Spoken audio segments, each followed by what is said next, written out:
ഏതായാലും മുഖ്യമന്ത്രി പിണറായി വിജയന്റെ ഭാവി ഈ ജൂൺ 28-നും 29-നും നമുക്ക് കണ്ടറിയാം എന്ന് മാത്രം പറയാൻ സാധിക്കും.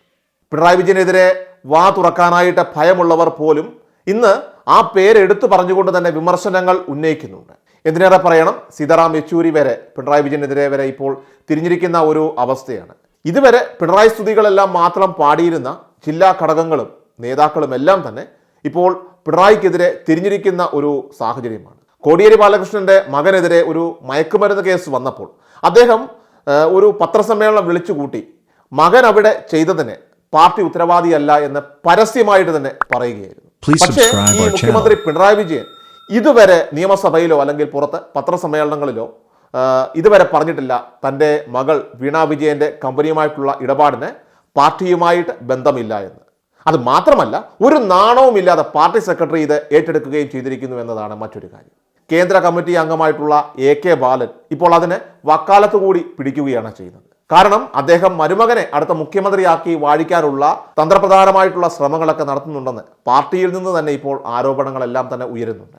റിയാസിനെ ഈ അവസ്ഥയിൽ കേരളം ഒരിക്കലും സ്വീകരിക്കുകയും അത് ആരുമാകാം. ഏതായാലും അത് മുഹമ്മദ് റിയാസ് ആകാനുള്ള സമയമായിട്ടില്ല എന്നാണ് പാർട്ടി നൽകുന്ന വിശദീകരണം. തിരുവനന്തപുരത്ത് ആര്യ രാജേന്ദ്രൻ ഒരു പുതുമുഖമായിട്ട് പാർട്ടി നിർത്തിയത് വലിയ പരാജയമാണെന്ന് ഇപ്പോൾ ഏറെക്കുറെ തിരിച്ചറിവ് ഉണ്ടായിട്ടുണ്ട് പാർട്ടിക്ക്.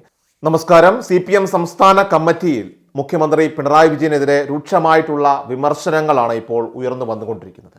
പക്ഷേ അതിന് പിന്നാലെ സംസ്ഥാനത്തെ 14 ജില്ലകളിലെ ലോക്കൽ കമ്മിറ്റികളിലും ഇപ്പോൾ മുഖ്യമന്ത്രിയെ വളരെ രൂക്ഷമായിട്ട് തന്നെയാണ് വിമർശിക്കുന്നത്. അങ്ങനെ മുഖ്യമന്ത്രിക്ക് നേരെ ഇപ്പോൾ 4 കോണുകളിൽ നിന്നും വിമർശനങ്ങളുടെ ശരങ്ങൾ ഇങ്ങനെ വന്നുകൊണ്ടേയിരിക്കുകയാണ്. പിണറായി വിജയനെതിരെ വാ തുറക്കാനായിട്ട് ഭയമുള്ളവർ പോലും ഇന്ന് ആ പേരെടുത്തു പറഞ്ഞുകൊണ്ട് തന്നെ വിമർശനങ്ങൾ ഉന്നയിക്കുന്നുണ്ട്. അപ്പോൾ കേരളത്തിൽ ആദ്യമായിട്ടാണ് ഒരു മുഖ്യമന്ത്രി തന്നെ ഇത്തരത്തിലൊരു രൂക്ഷമായിട്ടുള്ള വിമർശനം ഏൽക്കുന്നത്. അതിനെ പ്രതിരോധിക്കാനായിട്ട് മുഖ്യമന്ത്രി ഇപ്പോൾ പെടാപ്പാട് പെടുകയാണ്. അതിനിടയിലാണ് ഈ വരുന്ന ജൂൺ 28-നും 29-നും ഡൽഹിയിൽ CPM കേന്ദ്ര കമ്മിറ്റി കൂടുന്നത്. എന്തിനേറെ പറയണം, സീതാറാം യെച്ചൂരി വരെ പിണറായി വിജയനെതിരെ വരെ ഇപ്പോൾ തിരിഞ്ഞിരിക്കുന്ന ഒരു അവസ്ഥയാണ്. ശരിക്കും പറഞ്ഞാൽ പാർട്ടിയെ സംബന്ധിച്ച് പൊടുന്നനെ വന്ന ഒരു വഴിത്തിരിവാണിത്. കാരണം പിണറായി വിജയനെ വളരെയധികം സ്തുതിച്ചും അതുപോലെ തന്നെ വളരെയധികം പ്രകീർത്തിച്ചുമൊക്കെയാണ് ഇതുവരെ പാർട്ടി മുന്നോട്ട് പോയത്. അതുമാത്രമല്ല, കേരള ഘടകമെടുക്കുന്ന എല്ലാ തീരുമാനങ്ങളെയും പിന്തുണയ്ക്കുന്ന നിലപാടാണ് അഖിലേന്ത്യാ കേന്ദ്ര നേതൃത്വം തന്നെ സ്വീകരിച്ചത്. സീതാറാം യെച്ചൂരി അടക്കമുള്ള ആളുകളെല്ലാം തന്നെ ഇത് പുലർത്തി പോന്നിരുന്നതുമാണ്. കാരണം പിണറായി വിജയനെതിരെ അല്പമെങ്കിലും സംസാരിച്ചിട്ടുള്ളത് പ്രകാശ് കാരാട്ട് മാത്രമായിരുന്നു. അപ്പോഴത്തേക്കും അദ്ദേഹം മാറുകയാണ് ഉണ്ടായത്. പക്ഷേ ഇപ്പോഴത്തെ ഈ സാഹചര്യം തീർച്ചയായിട്ടും ഇപ്പോൾ പാർട്ടിയെ സംബന്ധിച്ച് അസാധാരണമായിട്ടുള്ള ഒരു സന്ദർഭമാണ്. കാരണം ഇതുവരെ പിണറായി സ്തുതികളെല്ലാം മാത്രം പാടിയിരുന്ന ജില്ലാ ഘടകങ്ങളും നേതാക്കളും എല്ലാം തന്നെ ഇപ്പോൾ പിണറായിക്കെതിരെ തിരിഞ്ഞിരിക്കുന്ന ഒരു സാഹചര്യമാണ്. VSന്റെ കാലത്ത് നമ്മൾ വളരെ വ്യക്തമായിട്ട് കണ്ട ഒരു കാര്യം, എല്ലാ അണികളും പിണറായിയുടെ അകമ്പടിയിൽ അണിനിരുന്നപ്പോൾ ആ പാവം പിടിച്ച അച്യുതാനന്ദൻ അയാൾ ഒറ്റപ്പെടുകയാണ് അവിടെ ഉണ്ടായത്. എന്ന് മാത്രമല്ല, പിന്നീട് പാർട്ടിയുടെ ഭരണസമിതി പുനഃസംഘടിപ്പിച്ചപ്പോൾ അവിടെ VS അച്യുതാനന്ദനെതിരെയുള്ള ആളുകളെയാണ് അണിനിരത്തിയത്. അപ്പോൾ അവരാണ് ഇപ്പോൾ ആ പാർട്ടിയിലുള്ളത്. ഒഫീഷ്യലായിട്ടുള്ള എല്ലാ ജില്ലാ ഘടകങ്ങളിലും, അതായത് ഔദ്യോഗിക ഘടകങ്ങളിലെല്ലാം തന്നെ പിണറായി വിജയന്റെ തീരുമാനത്തിന് വിധേയമായിട്ട് തന്നെ നിൽക്കുന്നവരാണ്.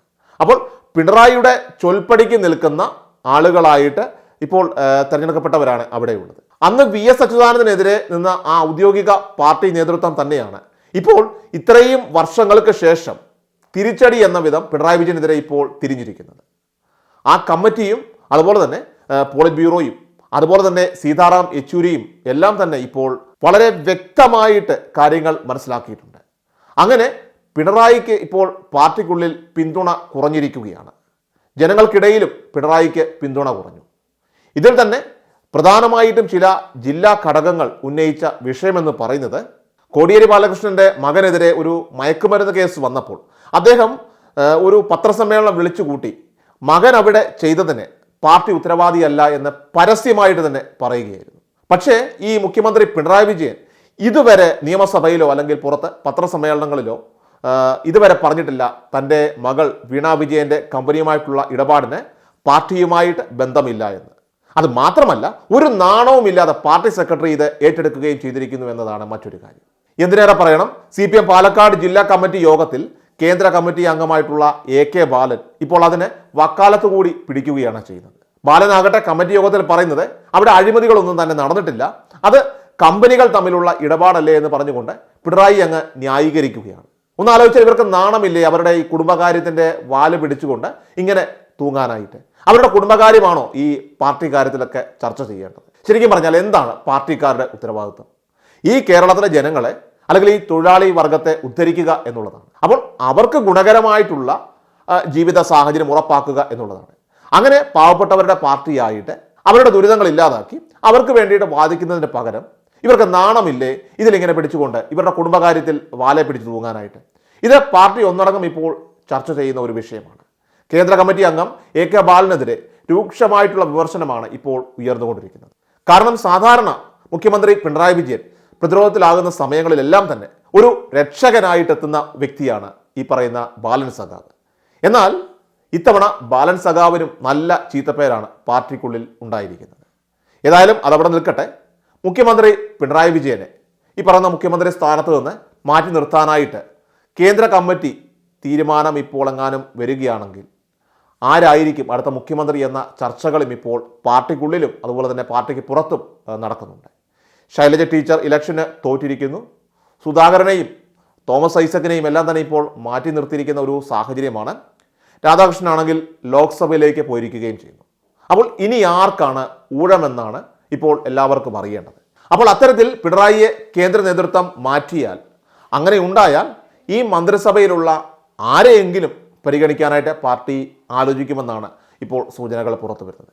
അത് ആരുമാകാം. ഏതായാലും അത് മുഹമ്മദ് റിയാസ് ആകാനുള്ള സമയമായിട്ടില്ല എന്നാണ് പാർട്ടി നൽകുന്ന വിശദീകരണം.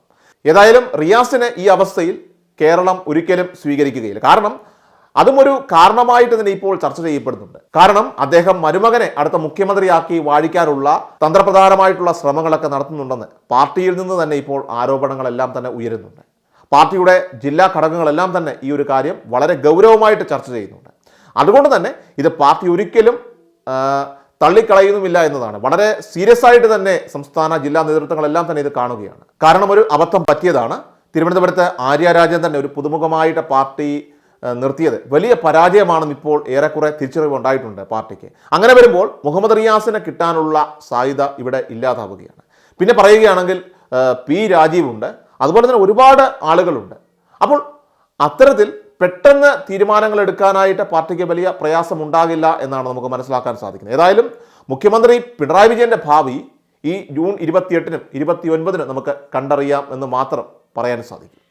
ക്രിഷ്യൽ മീഡിയ എല്ലാ ദിവസവും വാർത്തകൾക്കും അറിയിപ്പുകൾക്കുമായി യൂട്യൂബ് ചാനൽ സബ്സ്ക്രൈബ് ചെയ്യുക, ഫേസ്ബുക്ക് പേജ് ഫോളോ ചെയ്യുക. വാർത്തകളുടെ നോട്ടിഫിക്കേഷനായി ബെൽ ഐക്കൺ എനേബിൾ ചെയ്യുക.